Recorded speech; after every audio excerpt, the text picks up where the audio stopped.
close your eyes. So I'll just take a quick, deep breath, myself included. This may be the very first time I've ever spoken ever without really having any clue about what I'm going to speak about. I just thought, there's such a strong collective consciousness of Christ in this group. And, being able to tap into that and just speak feels right. So I'll start with the story. There's I was just reading about this not too long ago. There's a story in the Bible about a man named Saul. And Saul was persecuting Christians. Do you guys know this story? Anybody know this story? Yeah. Saul was persecuting Christians, and he is on the road of Damascus on his way to Jerusalem, and all of a sudden this huge bright light shines in front of him, and it's the resurrected Jesus. And Jesus says, Saul, why are you persecuting me? Why are you doing this? And he blinds Saul. Saul is blinded by the light. For 3 days, Saul is blinded, and he goes into the city of Jerusalem, and a man named Ananias finds him. And Ananias, which I love, Ananias is it's his name, but Ananias actually in Greek Hebrew translation means favored by God. Hananiah is what the Hebrew translation of that is, and I love that. But anyways, so Ananias, restores his sight, and Saul becomes Paul, who goes on to write 13 books of the New Testament. Basically, during the apostolic era, Paul becomes like the great, basically kind of the creator of the New Testament church, which is the majority of what all of these Christian-based churches are founded in. And I remember when I was a kid hearing that story in church and thinking, God, this guy is horrible. This guy's like the worst guy ever. And now he's like his story is the story I relate to the most as an adult, and that feels right. And so he goes on and he writes 13 books of the New Testament. One of the most famous verses that you guys all probably know that Paul went on to write is while he's imprisoned in, I think, Thessalonica. He's writing to the church in Philippi, and he writes, I can do all things through Christ who strengthens me. Many people in this room, many people all over the world have been really, truly moved and found, some kind of peace in Paul's words. So backing up from that, I was raised in a super Christian environment, like a really, really wildly strict Southern Baptist in Oklahoma Christian environment. Like 8 days a week we went to church. Like any reason there was to go to church, we were forced to go. I remember one time my mom said, we're going to go to church on a Monday night. And I was like, why? And she said, because it's visitor night. And I'm like, there's not going to be visitors at church on a Monday. Nobody goes to church on Monday. And then there's literally nobody but members there. I mean, they were just looking for reasons to force us all to go to church. That's what it felt like to me. And I grew up in this strict Southern Baptist Christian environment. But the contrast for me and the issues that I had was I also grew up in a wildly abusive home. My father was extraordinarily abusive to my brother and I. My brother and I were both adopted. I was adopted from a little orphanage in Bangkok, Thailand. And my dad was in the military stationed at Tinker Air Force Base. But anyways, he was just really abusive. I always describe him as an alcoholic that didn't need alcohol for his rants and, raging. And when I was 9 years old, my father tried to sexually abuse me, and I wouldn't let him. And he kept trying again my whole entire life. And when he realized he wasn't going to be able to, he started physically abusing me. And so if you can imagine, I grew up in this world where I'm being physically beaten down and then told to go to church, holding his hand. And there was just this contrast in my mind as a child going, I hate him, I hate church, I hate me, right? And putting that aside for a second, I also was the kind of kid that was constantly questioning everything I heard. I never grew out of that, but I remember being in like third or fourth grade in my Sunday school class, and the teacher was teaching us about the story of Jonah and the whale, you know the story. And in our little children's book, Bible book, there's a picture of Jonah sitting in this belly of a whale, and there's a fire, and he's roasting marshmallows. And I remember just being like 10 going, how in the hell did he get firewood in the belly, of the whale? Yeah, and also they had marshmallows in Jerusalem back then. Anyways, and so, and my Sunday school teacher was like, don't ask questions, just have faith. And then, as I grew up, I got into junior high, and I remember asking my youth pastor, if being materialistic is such a sin, why does God entice us into heaven with gates of pearl and streets of gold and big mansions? And I don't want to live in a mansion by myself anyway. That sounds really lonely. And he was like, don't question the Bible. And at this point, I'm like, I'm not really questioning the Bible. At this point, I'm questioning all of you guys. Because nobody seems to have any answers. And when I got into high school, I remember learning the story of Joshua. In the book of Joshua, Joshua is fighting the Amorites. And he wants to win the battle before the sun goes down. And the story is that he looks up into the heavens and he says, God, please let us win this battle before sundown. And the next line is, and God commanded the sun to stop. God commanded the sun to stand still. So I asked my youth pastor again at like 16, but why are we learning that the Bible is this infallible word of God when this is one single line alone is wrong? I mean, we know now that the sun was never moving, that we were rotating around it, right? And again, his answer was, stop questioning. Just have faith. What is it with all these questions? And he said, your questions are going to make it to where you can never have a true relationship with God. And I said at 16, I'll bet my questions make it where I can never have a true relationship with this church. And between not really having answers as a kid, growing up in the environment that I was growing up in, and, having this new, just growing disdain, really, for anything that sounded like God or Jesus or church or anything that rhymed with church. I hated merch. I don't even know what that is. And anyway, and so I ended up studying theology in college because I had this, I always grew up with this deep driving desire to know God. I always believed that there was something that was real there, but I believed it was disconnected in how it was being taught to me. But it never stopped me from believing that there was some kind of truth there. And I remember I went to a private Christian college, actually, and my first day of theology class, my professor walks into the class and he says, listen, if any of y'all are wavering in your faith in any way, if any of you guys are not really sure who Jesus is to you or, not sure how you feel, I would really encourage you to get up and leave this class now because by the end of this class, you're all probably going to be atheists. And I was like, this is awesome. This is the class for me. But it was interesting studying theology and understanding, taking Greek and Hebrew and understanding the Septuagint, Dead Sea Scrolls, and really getting a deeper understanding of how this was created. But what happened was I did become an atheist. I left my private Christian university, and which I think is the greatest story ever for that university, that I left my private Christian college and became an atheist. And I moved on, in hate. I moved on with a greater sense of hate within me as I moved on in my life. And I remember I had ended up moving to LA in my late teens, like 19 years old. And my goal at that time was equipped with the knowledge that I had, stronger than most people that had been raised in church their whole lives. My goal was to out-talk everybody out of their religion. Was to walk up to anybody and just prove to them that they were wrong. And then I had this thought one day, holy cow, I've become Saul in this moment.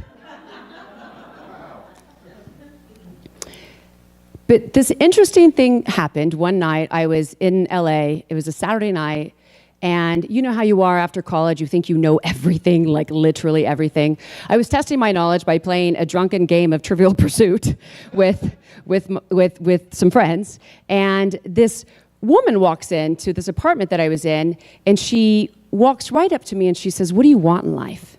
And I said, I don't know, I guess just to be happy. And she says, "Do you want happiness or do you want like pure joy? Do you want happiness or do you want like peace, the kind of peace that really passes all understanding and experiences?" And I was like, "Yeah, I want that, actually." And she said, "I want you to do me a favor and come to church with me tomorrow." And I went, "That's not going to happen because that is not where that exists." And she says, No, Kristy, just hear me out. I'm begging you. I have this deep need. I literally came here just to tell you, please come to church with me tomorrow." And I woke up the next day on a Sunday and I thought, why not? I feel lost. I feel broken. I feel angry. I feel everything that's wrong with the world and wrong with me. I'm just raging through life. You know, it's either going to just fuel the fire, which felt fine because when you're mad, you don't mind being more mad, or it's going to, put it out. And the church she invites me to is called Agape, the International Center for Truth, Michael Beckwith's church. And I remember, so first of all, I go there and that woman is nowhere to be found. I'm like alone. So then I started like, did I imagine her? Like, did that actually happen? But yeah, she's not there, but I go there. And the only seat in the church that's available is in between a Jewish rabbi and a Buddhist monk, both dressed exactly as that. And I remember just thinking, what is this?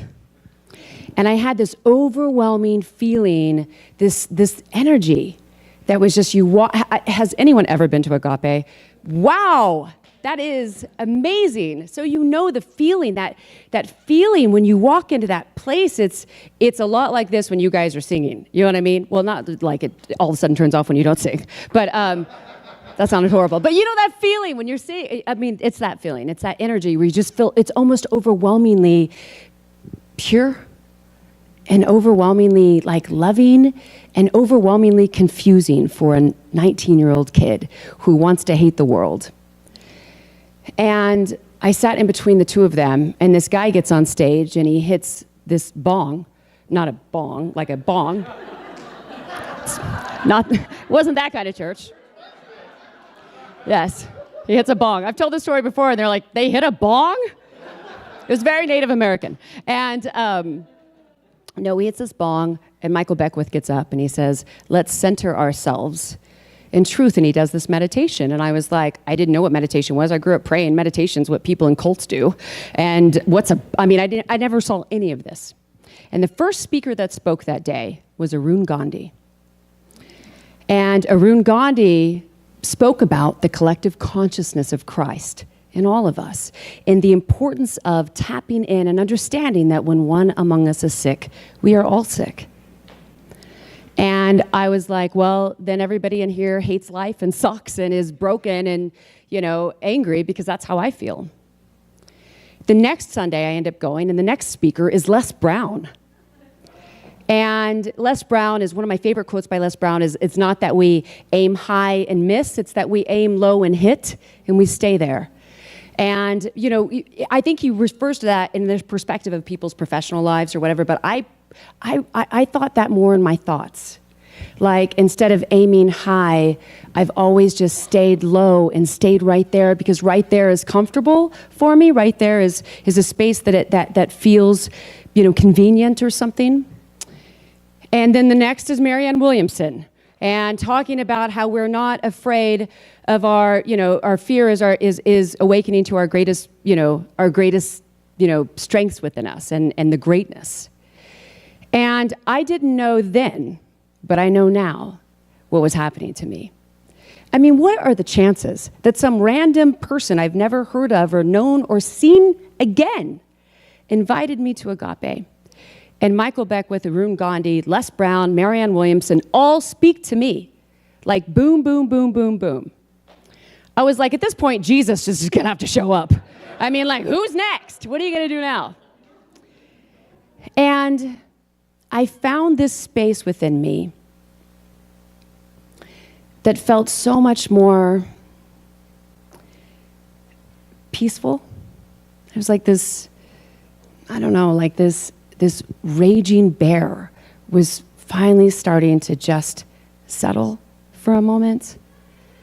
And instead of trying to get the anger out, I was trying to, let the love in. And instead of trying to fight the rage, I chose just to sit for a moment in the peace, any peace that I could find. About a year later, I went to Nicaragua. Some of you guys know this story. Chinandega, Nicaragua has the highest concentration of malaria than anywhere in the world. I went on a medical mission trip. I don't have anything to do with medical anything. But this random person asked me to go. Again, my life is filled with random people that I've never seen again, that always change. It's so weird. But anyways, so I ended up going to Chinandega, Nicaragua on this mission trip. And what had happened is, in the country of Nicaragua, there is this huge volcano that was dormant for like 100, 200 years. And over time, water had built up in it from the rain, and it created this beautiful lake on this mountain. And one afternoon, there are hundreds of Nicaraguans swimming in this lake, and there's a huge landslide. And the landslide is so deep and so big, it goes like 20 miles through Nicaragua, killing thousands and thousands of people and villages. And what they ended up doing was, all of these displaced families, moms would go to dads and go, I have a kid. Grandparents would go to their, younger people and go, I can't find my family. They would make these makeshift families, right? And so we were there to help them, the people that had been devastated by this landslide.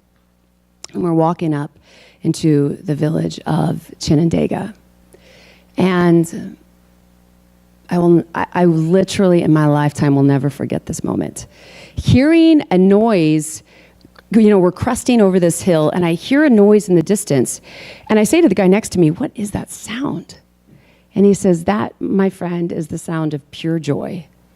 And I couldn't even recognize what it was. And as we kind of crest over this hill, what we saw was a bunch of children, most of them half naked, chasing a little chicken around a village and just laughing, like belly laughing.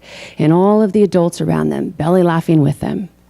And I remember just stopping in that moment going, how is it possible that I've never felt this level of joy? How is it possible that I've never laughed like this before? How on earth is it even possible that these people are happier than me? And the reality is, I know now, I didn't go to help them. I went there because they needed to help me. And they did, and it changed my life forever. And so the sequence of events for me was just this, getting this rage out in me and allowing, I think so many people get fixated on how to fix the anger. And that's not the answer. The answer is how to let in the love, right? And, the sequence of events that led me to really experiencing pure joy from the most impoverished perspective you can imagine. And I came home from that trip and was like, any of you guys ever been on a mission trip, and like an international third world country mission trip? It is perspective like you've never seen. I actually think every high school kid in America, it should be mandatory for them to go on an international mission trip. Because you come home and you realize this is all false. None of this is real. I came home and was like, why do I have closets full of clothes? I wear the same, still to this day I have a closet full of clothes. I wear the same 3 things. I'm not even kidding. And, I had 2 cars at the time, and I had like just excess of just things. And there's people in this world that have nothing, and it looks like I have everything. But ultimately, what I realized in that moment, that I was the one that had nothing.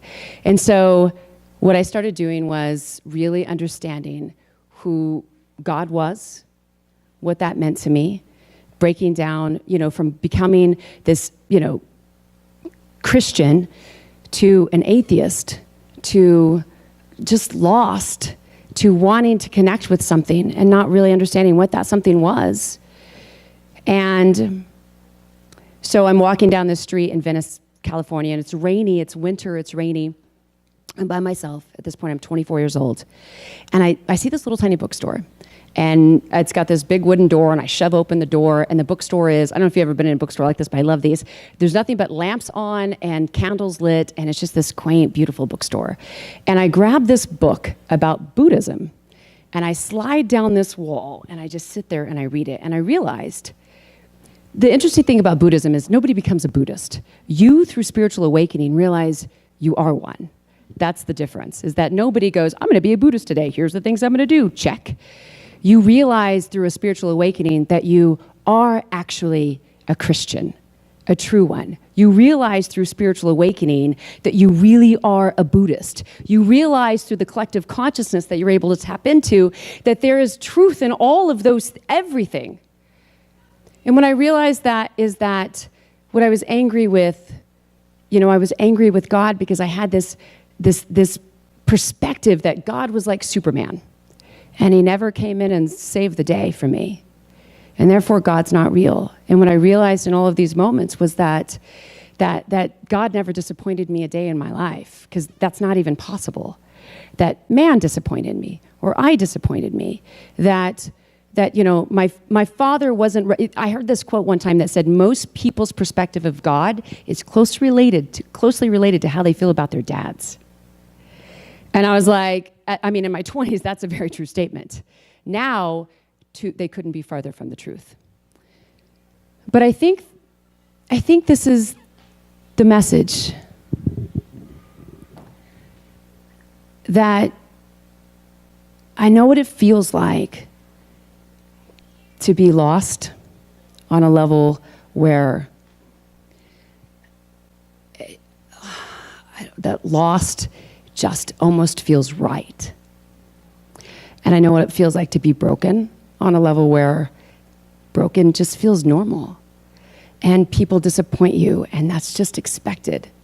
And it's difficult, and people go you fall on your knees, and that's not far enough.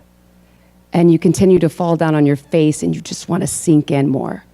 That feeling of just, life is hard, and I can't do this. I know what that feels like.